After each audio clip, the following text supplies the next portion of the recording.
Ça, c'est Fanta, l'une des boissons non alcoolisées les plus populaires du monde.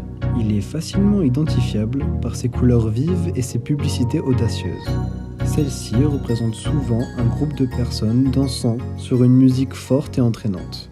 La marque se montre comme multiculturelle, en attirant les consommateurs avec la promesse d'une saveur fraîche et audacieuse. Mais croiriez-vous que la première bouteille de Fanta a été fabriquée à partir de restes de nourriture ? Ou même qu'elle a été inventée dans l'Allemagne nazie ? Alors comment sommes-nous arrivés ici ? En venant d'ici. Dans le livre Forgot Country and Coca-Cola, Mark Pendergrass raconte l'histoire de la naissance de Fanta. Tout a commencé en 1923, lorsque Robert Waldroft a été élu président de The Coca-Cola Company. Il avait de grands rêves d'étendre sa marque et sa portée mondiale. Dans les années précédentes, la production internationale du Coca-Cola était quelque peu imprudente. Par exemple, les fabricants français de Coke ont accidentellement rendu les consommateurs malades. Tout cela à cause des pratiques d'embouteillage non hygiéniques. Et la demande internationale de Coca-Cola était relativement faible.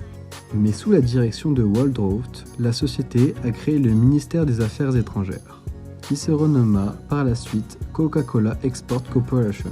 Cela a mis en place des usines d'embouteillage officielles dans plus de 27 pays et a permis à Coca-Cola de tout superviser. Alors que Coca-Cola fournissait la rhum, chaque pays fournissait son propre équipement d'embouteillage et du sucre pour sa propre production.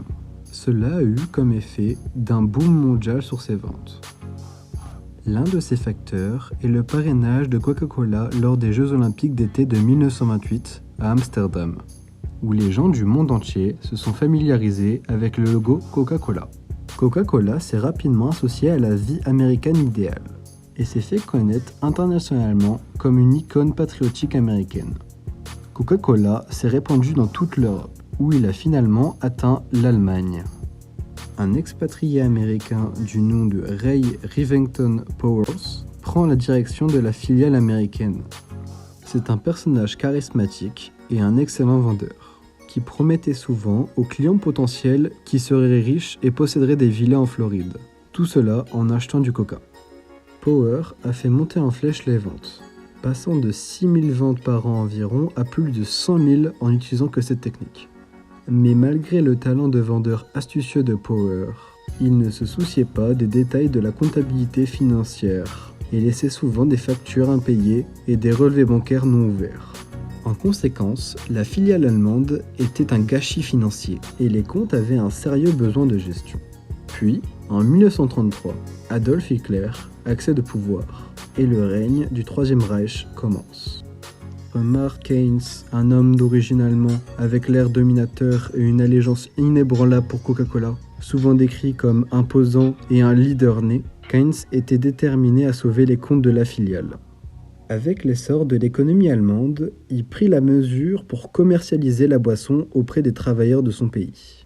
À l'époque, cela signifiait rétablir la réputation de Coca-Cola, non pas en tant qu'icône entièrement américaine, mais en tant que marque adaptée à la consommation allemande. Tout comme les Jeux Olympiques d'été à Amsterdam, les Jeux Olympiques de 1936 à Berlin étaient l'opportunité marketing parfaite pour Coca-Cola. Tout comme la plupart des marques actives en Allemagne à cette époque, il apparaissait à côté des bannières ondulantes abordant les croix gammées. Après cela, le logo Coca-Cola a été vu lors de diverses compétitions sportives en Allemagne. Bien qu'il n'ait jamais rejoint le parti nazi lui-même, Keynes était prêt à travailler avec le Troisième Reich pour maintenir l'entreprise à flot. Dans un communiqué, Coca-Cola déclare à Business Insider US que rien n'indiquait que Keynes ait collaboré avec le Troisième Reich. Waldroft, pour sa part, entretenait des relations étroites avec Keynes avant la guerre. Pour les deux hommes, la priorité absolue était d'assurer la prospérité de Coca-Cola. Au fur et à mesure que la guerre s'intensifiait, les tensions économiques augmentaient également. Le gouvernement allemand a commencé à punir les entreprises étrangères. Lorsqu'Hitler envahit la Pologne en 1939 et déclare la guerre à l'Europe, Keynes craignit que son entreprise américaine ne soit également saisie par le gouvernement. Avec l'attaque de Pearl Harbor, les États-Unis sont officiellement entrés dans la Seconde Guerre mondiale. Waldroft et Keynes ont finalement été contraints de rompre les liens. Cela signifiait que Keynes ne pouvait plus produire de Coca-Cola. Keynes était effectivement bloqué. Alors que d'autres entreprises multinationales opérant en Allemagne à cette époque étaient incapables de fabriquer des produits, Heinz s'était déterminé à toujours produire quelque chose. Il a donc pris une décision tactique et a supervisé la création d'une boisson gazeuse exclusivement allemande. Heinz a demandé à des chimistes de concocter un soda vaguement similaire au coca, avec de la caféine et un mélange de goût non identifiable. Mais plutôt que d'être fabriqué avec l'arôme secret 7X Coke, ce produit a été fabriqué à partir de restes d'autres industries alimentaires, principalement des déchets de marché. Il s'agissait généralement de pulpe de fruits, comme des fibres de pommes provenant du pressage du cidre. Le liquide résultant était un belge translucide, qui ressemblait davantage au soda d'aujourd'hui.